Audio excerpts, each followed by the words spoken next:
Vamos a nuestra historia del día de hoy. Nos concentraremos en los textos que están en Marcos, capítulo número 15. Y nos vamos a referir a la terminación del juicio de Jesús frente a Pilato y a su crucifixión y su sepultura. Son detalles muy interesantes porque los romanos son el imperio que gobierna el mundo. Y por supuesto, los romanos gobernaban en Jerusalén. Sin embargo, tenían una forma de gobernar interesante. Le daban ciertas libertades a los pueblos dominados para hacer la parte sucia del trabajo, pero también para colaborar con ellos en la toma de decisiones y evitar las insurrecciones. ¿Cuál era la parte sucia?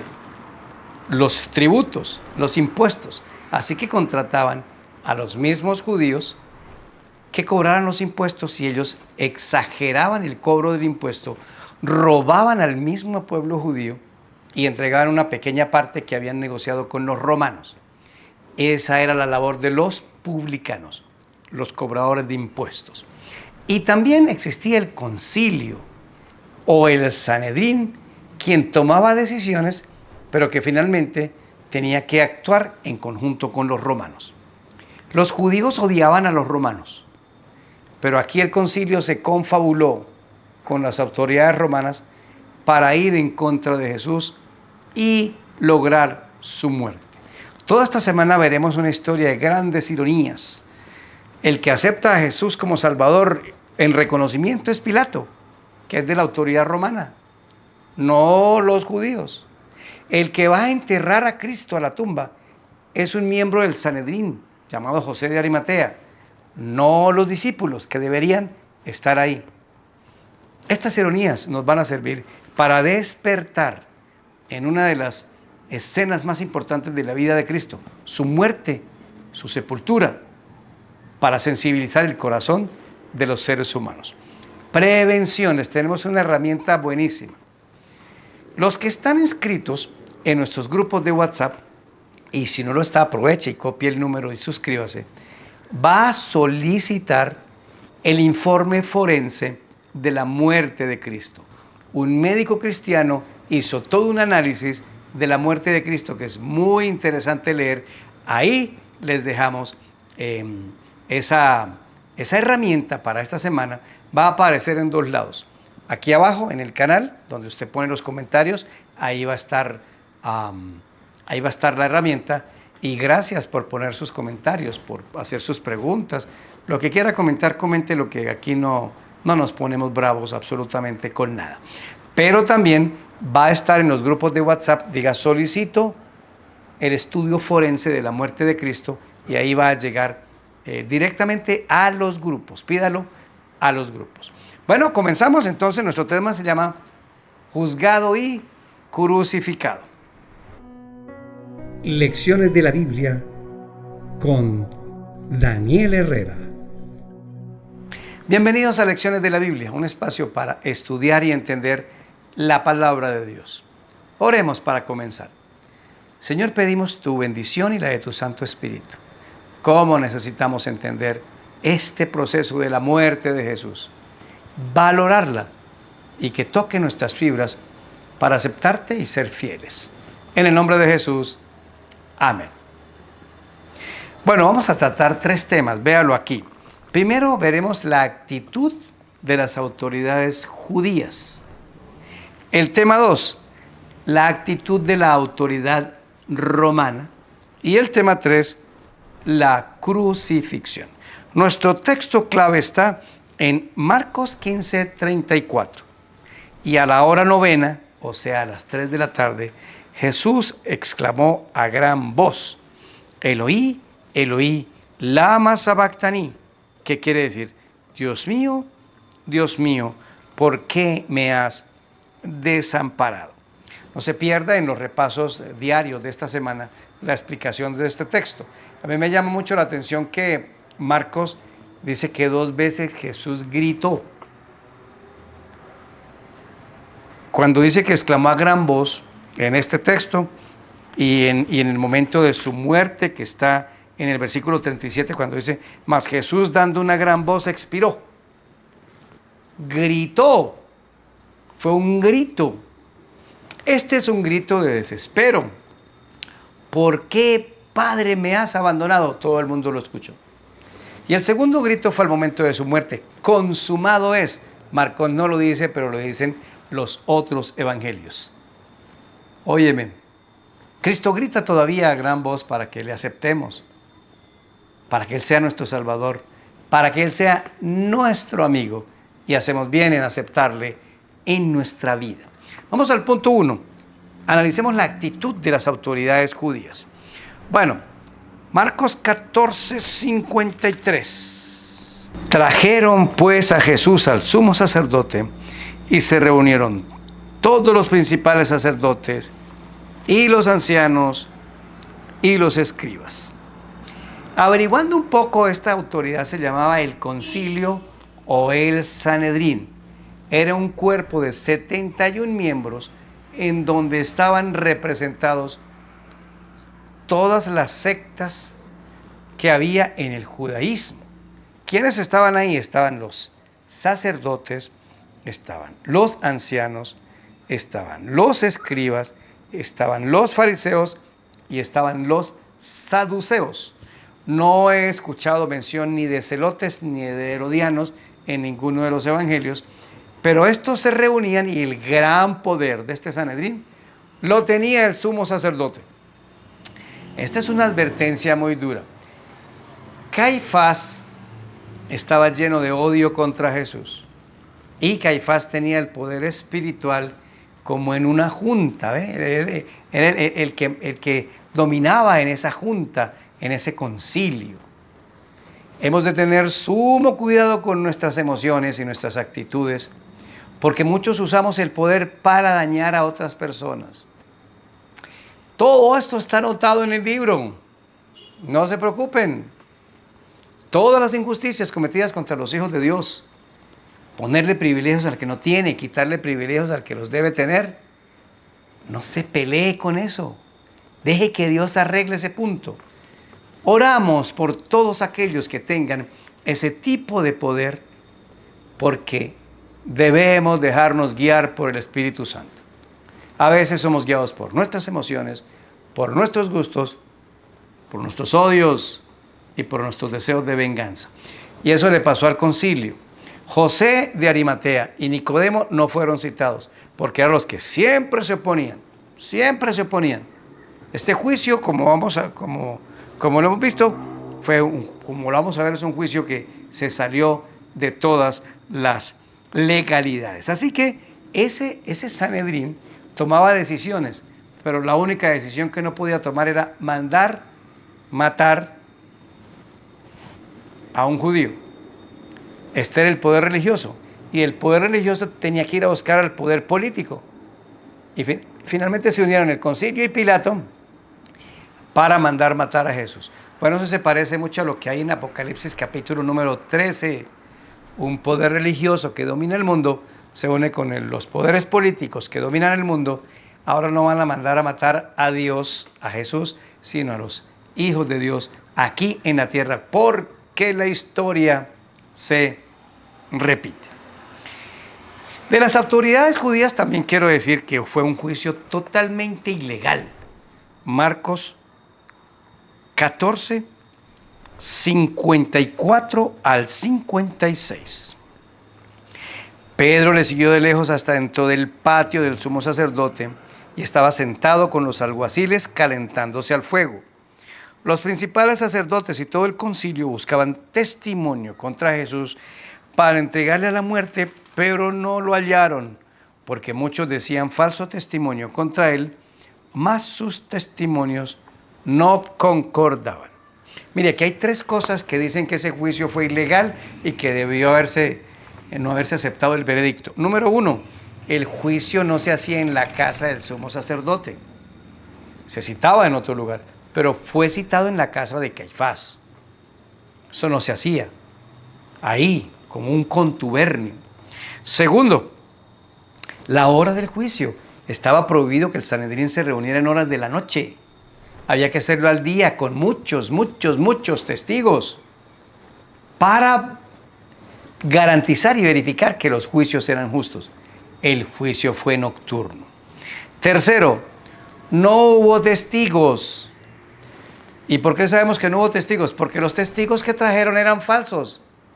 Nunca pudieron concordar sus testimonios. Mínimo 2 testigos o 3 deberían tenerse para juzgar a un reo. Con Cristo no encontraron ni un testigo, nadie que dijera la verdad en contra de él. Y finalmente fue un juicio apresurado. Cristo es capturado en la noche del jueves y antes del amanecer ya estaba juzgado. ¿Cómo sabemos eso? Porque en el 15:1 dice, muy de mañana, habiendo tenido consejo los principales sacerdotes con los ancianos, con los escribas y con todo el concilio, llevaron a Jesús atado y le entregaron a Pilato. Muy de mañana, cocinaron eso lo más rápido posible. Tremenda responsabilidad. Todas estas personas darán cuenta de lo que hicieron con Cristo. Cuidado con hacer juicios ilegales, reuniones ilegales, cosas ilegales. Todo queda anotado en el libro. Y ahora miremos la acusación contra Cristo de las autoridades judías. Fue una acusación de blasfemia. Marcos 14, 61 al 63. Mas él callaba y nada respondía. El sumo sacerdote le volvió a preguntar y le dijo, ¿eres tú el Cristo, el Hijo del bendito? Él le dijo, yo soy. Y veréis al Hijo del Hombre sentado a la diestra del poder de Dios y viniendo en las nubes del cielo. Entonces el sumo sacerdote, rasgando su vestidura, que no podía hacerlo, dijo, ¿qué más necesidad tenemos de testigos? Habéis oído la blasfemia. ¿Qué os parece? Todos ellos le condenaron declarándole digno de muerte. Y aparte de eso, fueron groseros con Cristo, porque en el versículo 65 dice que se turnaban para cubrir el rostro, escupirle a Jesús y darle puñetazos y que adivinen quién te ha golpeado. Bueno, a todas luces, la acusación fue la blasfemia. Esa era válida para los judíos, eso no era válido para los romanos. Pero esta acusación de blasfemia no tenía fundamento porque Cristo sí era el Hijo del Dios viviente. Las autoridades judías fueron usadas por el diablo. Cuidado, nosotros, sin Cristo, somos usados por Satanás con objetivos oscuros y malévolos. Ahora miremos la actitud de la autoridad romana. En el 15:1 lo leímos, dice que muy de mañana fueron a despertar a Pilato. Pilato no era un buen tipo. En Lucas 15 se dice que Pilato era un tipo asesino, que gobernaba con mano dura. Había mandado matar a unos galileos que se habían sublevado y los mató. Pilato no era amable, Pilato era un tipo arrogante. Y Pilato sabía en el versículo 15:10 lo siguiente, porque conocía que por envidia le habían entregado los principales sacerdotes. Cristo despertaba mucha envidia. ¿Por qué? Porque daba frutos, porque daba resultados. Bueno, hemos de ser muy cuidadosos con no envidiarle nada a nadie. Ni el puesto, ni el poder, ni los resultados, nada de nada.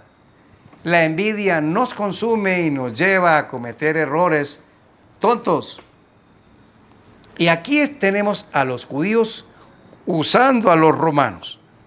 Hay un diálogo de Cristo con Pilato y me llama muchísimo la atención que el diálogo entre los judíos y Cristo fue grosero, inoportuno, muy grosero.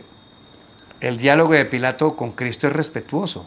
Pilato se levanta mal geniado, muy de mañana, pero es muy respetuoso el diálogo de Pilato. En el versículo 2 al 5 de Marcos 15, Pilato le preguntó, ¿eres tú el rey de los judíos? Respondiéndole él, le dijo, tú lo dices. Los principales sacerdotes lo acusaban. Otra vez Pilato le preguntó, ¿nada respondes? Mira de cuántas cosas te acusan. Mas Jesús ni aun con eso respondió, de modo que Pilato se maravillaba. Óyeme, las ironías de las que hemos venido hablando. Se esperaba un trato más justo de los judíos que de los romanos, ¿no? Cristo recibió un poco más de la autoridad romana. Pilato es un tipo débil en su carácter. Pilato pudo haber dicho, pues no, y no, busquen otra forma, pero impido que Jesús muera. Y alguna otra forma hubiera ocurrido, y Pilato hubiera salvado su vida al salvar a Cristo. Pero era un tipo débil. Pilato se congració, intenta con Barrabás, el canje. Entonces lo manda a golpear al pobre Cristo y lo manda a la muerte. Bueno, Pilato será con los fariseos y todos los de este concilio una persona que va a estar presente el día en que Cristo venga para verlo en su gloria, así como él lo dijo. Pilato se lavó las manos. Nosotros le hacemos daño a la gente y nos lavamos las manos. Yo no fui. Y una frasecita que me quedó en la vida. Yo le hice daño a usted, pero no es nada personal. Todo es personal. Cuidado. Cuidemos el poder de padres hacia hijos, de directivos hacia dirigidos. Tengamos mucho cuidado porque es una responsabilidad de Dios con nosotros. Vamos al punto 3. La crucifixión. No olvide que les estamos enviando la descripción médica de la muerte de Cristo a los grupos de WhatsApp. Por favor, suscríbase en el grupo de WhatsApp y ahí va a recibir esta descripción forense de la muerte de Cristo. Bueno, la historia dice que realmente eran dos trozos de madera muy pesados que se utilizaban para la crucifixión. Uno normalmente se acostumbraba a colocar allá en el lugar de la crucifixión, porque la cruz, el travesaño con el vertical era demasiado pesado, supremamente pesado, muy duro para un ser humano cargarlo. Entonces preferían poner el vertical allá, en donde se hacía la crucifixión, y el travesaño era el que cargaba el que iba para la cruz. Alguno me dirá, pero dice que Cristo llevaba la cruz. Sí, está bien, solo estoy diciendo lo que los libros de historia dicen. Por eso le pusieron a Simón Cirene la cruz en el versículo 21 de Marcos 15, que es un hecho muy interesante. Leámoslo. Y obligaron a uno que pasaba, Simón de Cirene, padre de Alejandro y de Rufo, que venía del campo a que le llevase la cruz. Simón Cirene no había aceptado a Cristo todavía como su Salvador. Sus hijos eran seguidores de Jesús. El hecho de tomar ese madero y llevarlo para allá, lo hizo seguidor de por vida.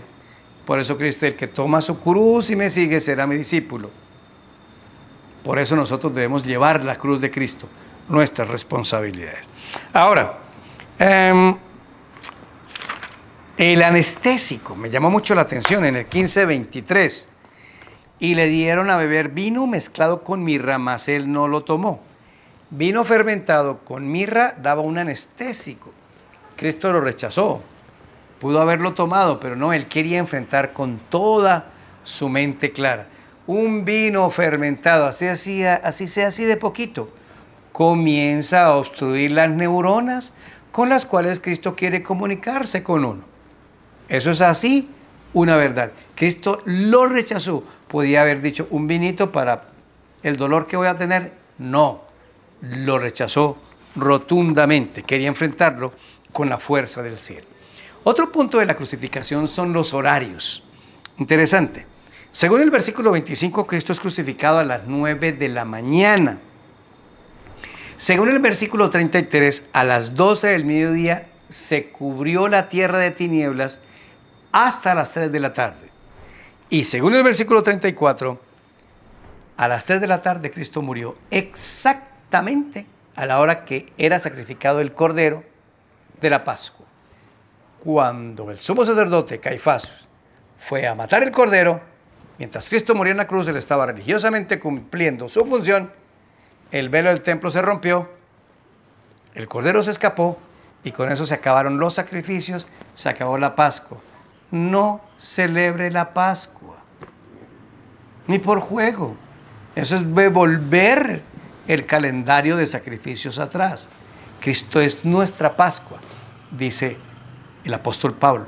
Él es el sacrificio. Y ahí se terminó la ley de Moisés. Por eso, al mismo tiempo que Cristo moría crucificado, se cumplió Colosenses 2:14. Era crucificada la ley de los sacrificios, la ley de Moisés, porque Cristo murió, porque no se pudo quitar ni cambiar la ley de Dios que pedía la muerte del pecador, y él tuvo que morir.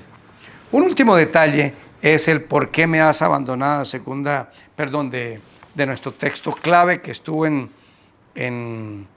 el libro de Marcos, capítulo 15, versículo 34. Esté pendiente porque ese repaso lo vamos a ampliar mucho en la lección del día miércoles. Sin embargo, quiero comentar lo siguiente. En 2 Corintios capítulo 5, versículo número 21, dice que Dios hizo a Cristo pecado por nosotros. No dice que lo hizo pecador por nosotros. Cristo nunca pecó. ¿Por qué dice que lo hizo pecado? Porque todo el pecado estaba sobre él. Yo agradezco inmensamente al Señor por hombres como José de Arimatea, un miembro del Sanedrín. Tuvo que perder muchas cosas, fama y el puesto eclesiástico que le habían dado, pero prefirió renunciar a esto y finalmente destaparse.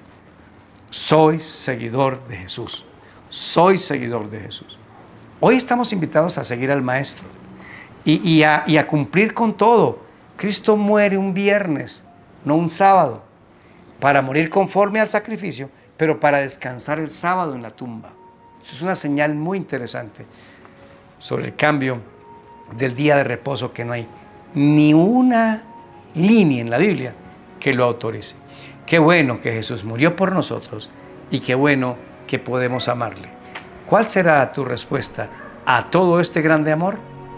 Soy Daniel Herrera y deseo para todos un día lleno de bendiciones.